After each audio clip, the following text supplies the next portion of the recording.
Hey, welcome back to New Day here on TV3. It's time for our social block, and in today's social block we're going to be discussing Dipo and Bragro and other puberty rites that were taught to prepare young girls for adulthood. Today the practice has dissipated a bit. Some believe several challenges plaguing society today are due to the fact that these rituals have been outphased in traditional rites. Now Samuel Kitete looks at puberty rites in modern day Ghana, and after that we'll begin our studio discussion. Take a look.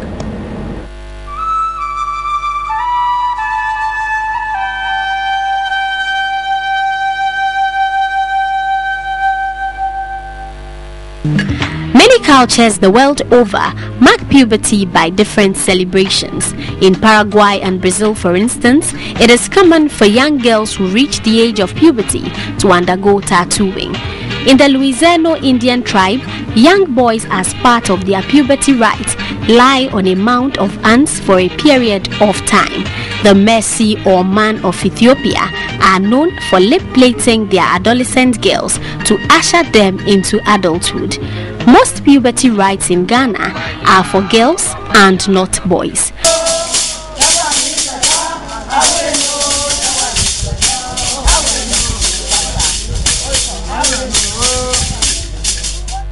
Notable among them are those of the Krobos of the Eastern region and the Asantis of the Ashanti region, who celebrate Dipo and Bragro respectively.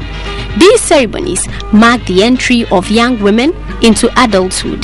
Dipo is a week-long celebration, while Bragro lasts over 3 weeks. For these tribes, girls must learn good things from their mothers, hence under the supervision of the queen mother of the town or village, in collaboration with some female opinion leaders. Young women who have had their first menstruation are secluded from the community for the period during which they are taught the secrets of womanhood. The girls are given lessons in sex education and birth control. They are also taught how to relate to men properly so that they can maintain a good marriage and their dignity in society. According to traditional law, no woman is allowed to get married without having gone through the puberty rites, and every young woman must remain a virgin prior to this. These laws ensure that young women grow up disciplined enough to control their sexuality and to prevent them from premature motherhood and unwanted pregnancy. So important are these laws that any woman who gets pregnant or breaks her virginity before the rites are performed is sometimes ostracized together with a man responsible for it. But are these still relevant in recent times? I must say it's irrelevant. The way they allow the girls to expose themselves to other people around them, my opinion is bad. I'll not allow my girl to do such a thing. For me per se, I don't see the value of it. That attitude should be give a stop to that, especially women exposing their breasts and other things to the public is stomach down. Well, I don't think it's right because we are in a modern world now, and I think sometimes you can even find things on the internet to even know what to do at a time, and your parents too can also help you to do them. Well, I think it's not, because nowadays we are all living in a modern technology, and certain things, activities that they do to the young ladies are really not acceptable. Puberty rights are relevant, but what must be addressed is how they are presented. Some religious groups might debunk the practice, but that notwithstanding, some people still take part in puberty rites.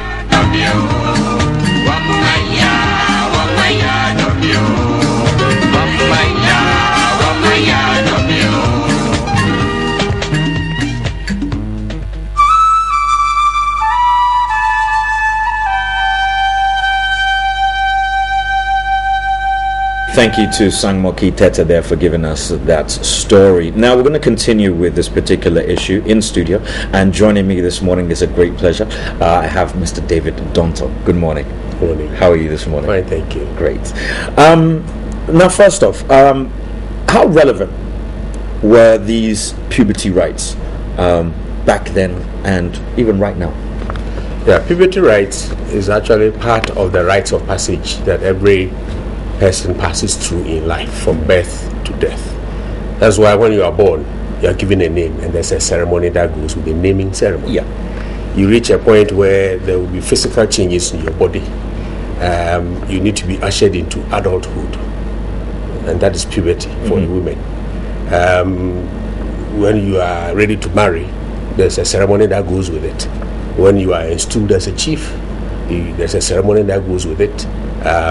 When you go through some harrowing experience, you are purified, they satisfy your soul in a way with a ceremony. When you die, there's a funeral, there's a ceremony. So these are rites of passage that are milestones in the life of a person that must be, recognized and addressed in a way. Except that over the years, some of these rituals or rites, for that matter, have become obsolete. Obsolete not in terms of the rite itself, but the mode of performing those rites. Like somewhere, crying about the fact that why should the women's breast be exposed? You see, the thing is, we should not discount them, wholesale. Of course, our forefathers had a certain reason. There's a wisdom behind why they There's a purpose for all of these rituals. Exactly. Yeah. Now, if times have changed and we live in a world where exposing our breasts, doesn't make, for decent exposure, we can actually change it and cover them. Make it relevant, because whether we like it or not, that is our culture. Okay, but culture is dynamic, because society itself is dynamic, and so the culture must grow. We must be able to change the culture to suit ourselves. Right. This is urbanization has made it such that it's not easy for you to, organize, for instance, puberty rites in Accra. Yes. And those were communities that were so closed communities. Now in Accra, it's more cosmopolitan. Yes. So you cannot force somebody from, let's say, another, ethnic group to perform the rites, because he's living in your community. Yeah. And because of that, some of these things have been, But the irony of it is that the women themselves fight to expose their breasts these days. Well, okay, yeah, and then they cry about exposing your breast during the depot. That's actually quite true. Obviously, during that period, the intention of them exposing their breasts was, to attract potential suitors at that point in time. Actually, to announce to society that they she's are come of age, right, marriageable. Yes, and that is why they expose it. So it's just a case of adapting it to the modern times. Exactly. That is all that we need to do. So you get her a bra or just something to tie over here, and they've been doing it these days. They've been doing it. Okay. Do you believe that these kind of puberty rites infringe on the rights of the girl at all? The mode in which it is done could infringe on her rights, but I don't think if we adapted them to modern times, we would say it infringed on the rights of course, these days in Accra, because some think that puberty rites are pagan, fetish, whatever.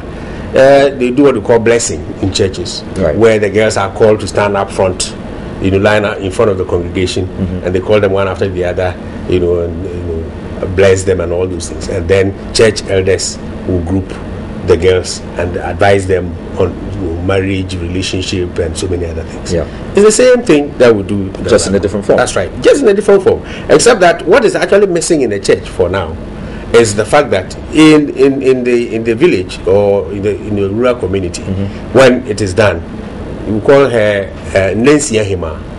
You are kept indoors 6 days to be taught cooking, sanitation, marriage relationship, sex education, and so many other things that will help you in your marriage. So I don't think you infringe on someone's rights when you're educating the person. That was the mode that they were using to educate. Those kids, there were no schools. Right. So now, yes, if there are schools, what do we do? In fact, the fact is that we should actually blame ourselves. because that was folk law that we have come to meet. Now you and I will ask ourselves, what have we added to that folk law we came to meet? Okay, well, that's actually a good question, because it leads me to my next question. Do you believe that these rituals have any place in modern day Ghana at the moment? They do have, except that we have to adapt them to suit contemporary times. Okay. But they do have relevance in the sense that they are rites of passage. That is why when you want to marry, you don't stay in your room, call your man and decide that, hey, we are together, we are married. You live in society, and societies have cultures, and so to identify with that society, you must have that culture.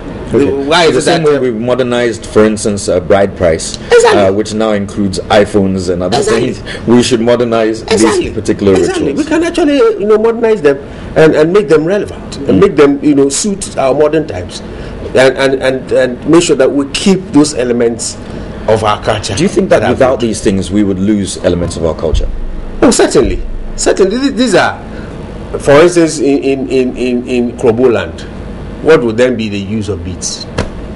Okay. Because that is where it's part of the things, the gifts that are given to the girl, when she finishes the puberty rites, to wear and all those things. You have started teaching her how to use the beads. If there's nothing like that, and therefore she never gets in contact with the beads industry itself will die. That's very People true. will lose jobs. Yeah. And there are things that we use to decorate ourselves and things like that identifies us as different from other people. Okay, let's just take a look at modern society at the moment. We have a very big outcry worldwide about equality, gender equality. That's right. And within these kind of rituals, the men or the boys during the same rite of passage were always taken away secretly. When the young men were coming to puberty and they were going through these rites of passage, they were always taken away from the village. They were kept in secrecy, and they did their rites away from the women and away from everybody else. In regards to that, I mean, do you believe that there can always be equality when it comes to these cultural practices and rituals? Yeah, it's part of the task for modern society, to handle. We should now say that, okay, for reasons of equality, if puberty rites will be done for girls in the open, it should be also done for boys in the open. But I don't think that it's only for the boys that they do in secrecy. There are a lot of the rites for the girls that are also done in secrecy. Okay. So it's the same thing. In fact, when it comes to purification rites, for the boys, they do it in the open. Okay. The society must see that because the soul that lives in you, our society believes that soul, even though it's in us, it belongs to God, and that soul can actually do something to us for the better or for the worse. True. So you must identify the soul and do certain things to pacify it. Otherwise, the soul in you can actually kill you. Okay. Yeah. Now, the rites we've been talking about are mostly traditional and communal, happen in communities and villages and stuff like that. There's a lot of influx of Western life at the moment. Certainly. A lot of influx of modern technology. That's right. How do you think that we can actually incorporate these things into our day-to-day lives without losing some of our culture? It's very simple. For instance, when a young girl starts to menstruate and therefore has to go through the bragro, whatever, they announce it, with a hoe.